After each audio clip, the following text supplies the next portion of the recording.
नमस्कार सभी दोस्तों का स्वागत है मुकेश महेंद्र एजुकेशन चैनल पर और मैं आपका दोस्त महेंद्र सिंह आप सभी का स्वागत करता हूं दोस्तों आज की इस नए वीडियो के अंदर। और आज हमारा बेहतरीन वीडियो रहने वाला है दोस्तों।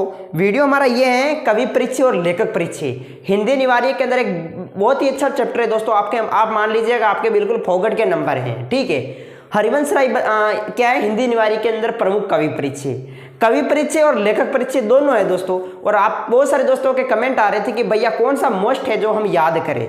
देखिएगा या तो आप कवि परिचय सब याद कर लीजिए या फिर आप लेखक परिचय याद कर लीजिए, ठीक है।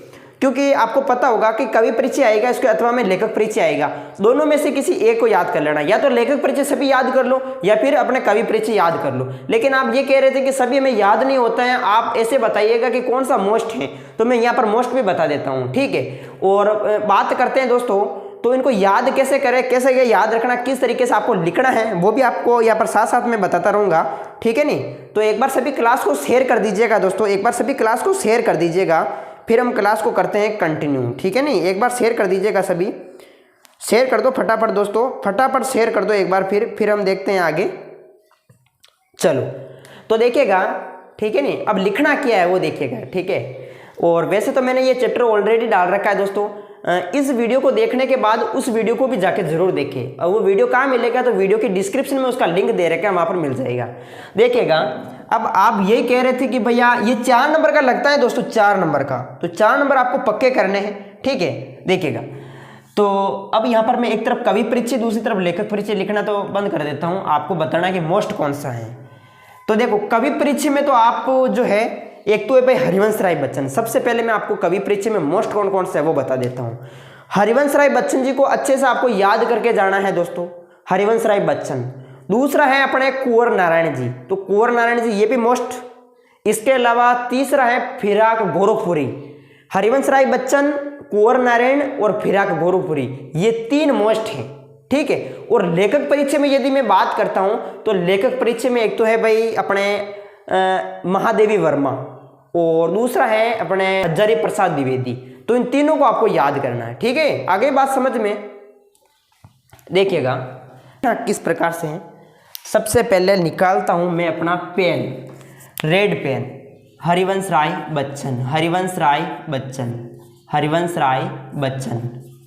देखिएगा दोस्तों हरिवंश राय बच्चन, ये हमारे सामने मान लिया जाए कवि परिचय आ गई या मान लिया जाए लेखक परिचय आ गई, ठीक है। तो आपको लिखना कैसे है, कई दोस्त क्या करें, लिखना कैसे स्टार्ट करेंगे, ऐसे लिखा डायरेक्ट उत्तर लगाया।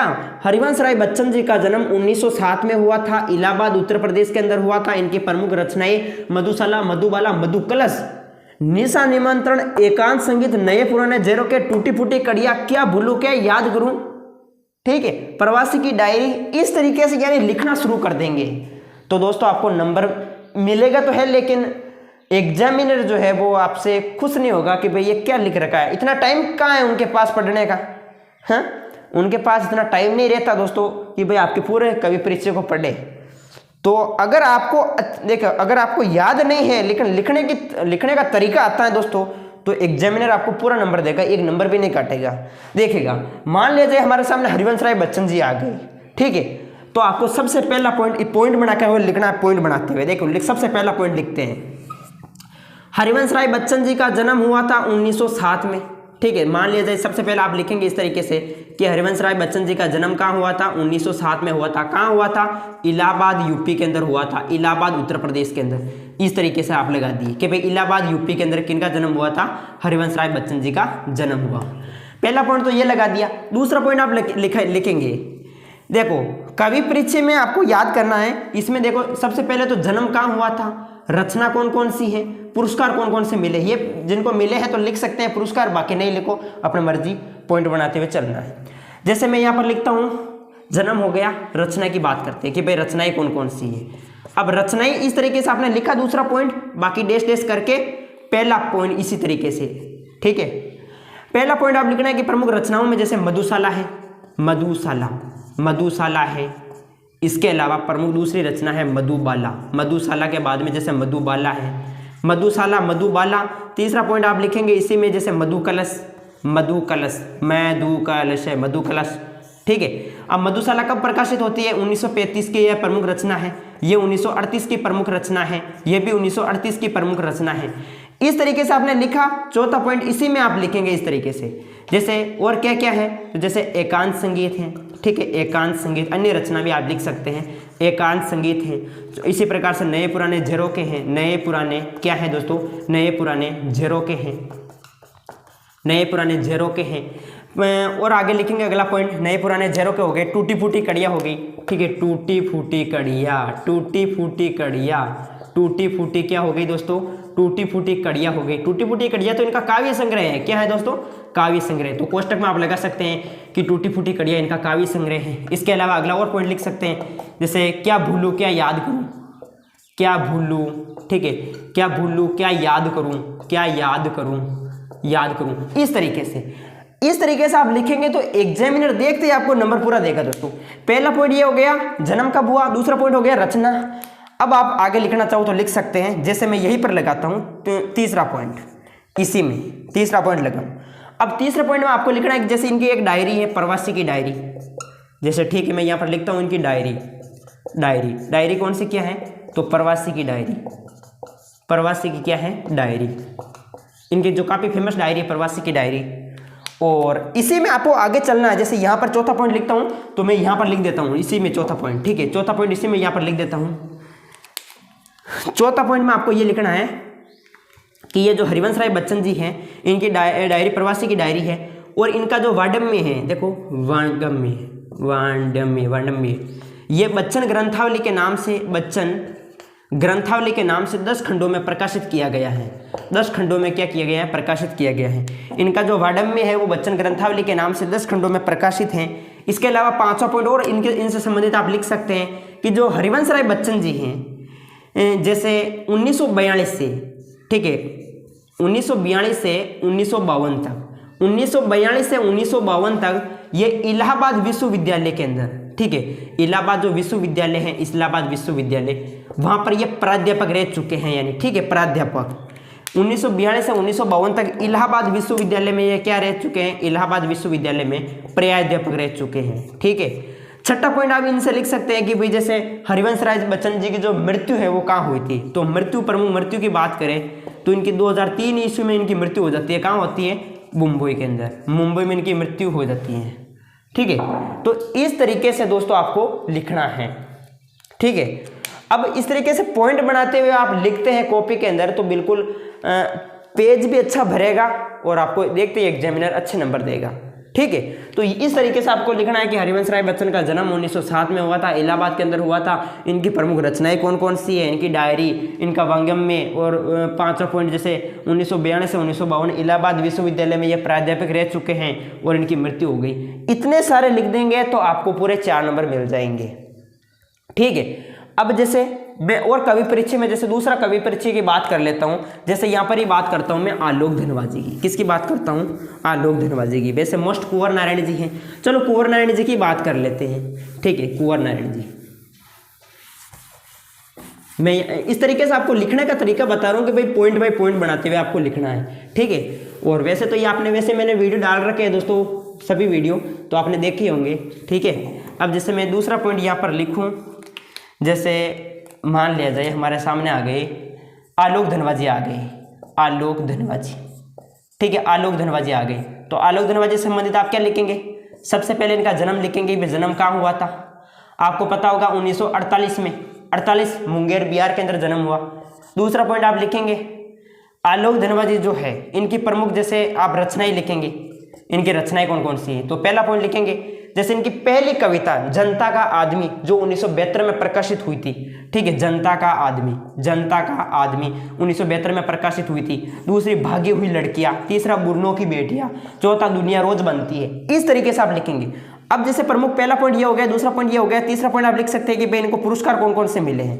पुरस्कार जैसे राहुल सम्मान मिला है, राहुल सम्मान मिला है, पहल सम्मान मिला है, ठीक है, राहुल सम्मान, पहल सम्मान, बिहार राष्ट्रभाषा परिषद का साहित्य सम्मान, ठीक है। इस तरीके से पुरस्कार भी आप लिख देंगे। तो इस तरीके से आपको ये करना है, समझ रहे हैं ना आप। अब देखिएगा आलोक धनवाजी तो वैसे मोस्ट नहीं है, लेकिन अभी इनको इस तरीके से याद होना चाहिए कुल मिलाकर सभी।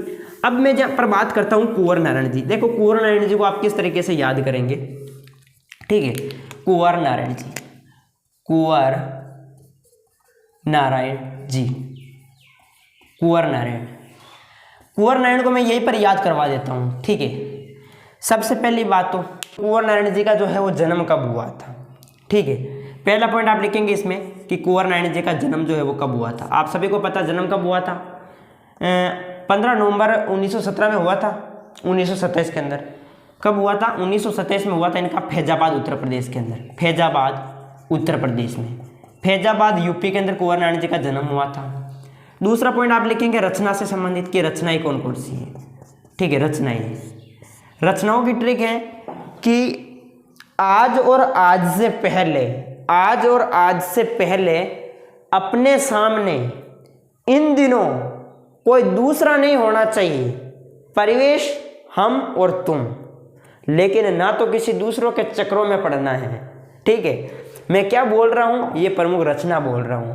अब आप कहेंगे रचना ऐसी कैसी, देखो बिल्कुल ऐसी है रचना ही। देखिए पहला पॉइंट आप लिखेंगे कि आज और आज से पहले, आज और आज से पहले, आज और आज से पहले। ठीक है, आज और आज से पहले। दूसरा पॉइंट अपने सामने, अपने सामने, अपने सामने। तीसरा पॉइंट इन दिनों। ठीक है, इन दिनों, इन दिनों। चौथा पॉइंट कोई दूसरा नहीं होना चाहिए, कोई दूसरा नहीं होना चाहिए, कोई दूसरा नहीं होना चाहिए, कोई दूसरा नहीं।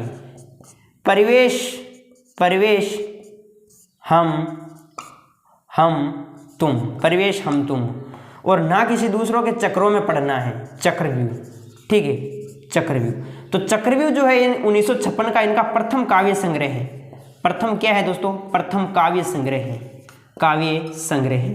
ठीक है, इस तरीके से कि आज और आज से पहले, और इसमें आप दूसरा पॉइंट लिख सकते हैं आज और आज से पहले आकारों के आसपास। ठीक है, एक पॉइंट और आता है इसमें, आकारों के आसपास, आकारों के आसपास, आकारों के आसपास अपने सामने इन दिनों कोई दूसरा नहीं होना चाहिए, परिवेश हम और तुम, और ना किसी दूसरों के चक्रों में पड़ना है। ये प्रमुख हो गई इनकी प्रमुख रचनाएं। ठीक है, ये रचना हो गई। अब जैसे बात करते हैं तीसरा पॉइंट, पुरस्कार कौन कौन से मिले हैं। तो यहाँ पर यदि मैं बात करता हूँ पुरस्कार की कि भाई अपने कुंवर नारायण जी को प्रमुख पुरस्कार कशा कशा मिले हैं, तो पुरस्कार में आप लिख सकते हैं जैसे पहला पॉइंट कबीर सम्मान मिला है। ठीक है, प्रेमचंद पुरस्कार मिला है, प्रेमचंद पुरस्कार मिला है, साहित्य अकादमी सम्मान मिला है। इस तरीके से 3-4 पॉइंट, जो भी आपको भारतीय ज्ञानपीठ पुरस्कार है ये भी लिख सकते हैं, भारतीय ज्ञानपीठ पुरस्कार, भारतीय ज्ञानपीठ पुरस्कार भी मिला है। तो 3-4 पुरस्कार आपको याद कर लेना है, वो इसमें लिख लेना है। और चौथा पॉइंट आप लगा दो भाई, चौथा पॉइंट कि भाई इन्होंने काव्य लेखन की शुरुआत कब की थी, तो इन्होंने 1950 के आसपास काव्य लेखन की शुरुआत की थी, 1950 के आसपास काव्य लेखन की शुरुआत की थी। और बात करें तो पांचवा पॉइंट आप लिख सकते हैं कि जब इनकी मृत्यु कब होती है, तो इनकी मृत्यु हो जाती है 2017 के अंदर। ठीक है, 2017 में इनकी मृत्यु हो जाती है। इस तरीके से यदि आप लिखते हैं तो बिल्कुल आपको एग्जाम में पूरे नंबर मिलेंगे। ठीक है नहीं, हाँ 1950 के आसपास इन्होंने काव्य लेखन की शुरुआत की थी। ठीक है, हाँ नई दिल्ली में इनकी मृत्यु होती है। ठीक है, ये कुंवर नारायण जी का क्या हो गया दोस्तों, जीवन परिचय हो गया।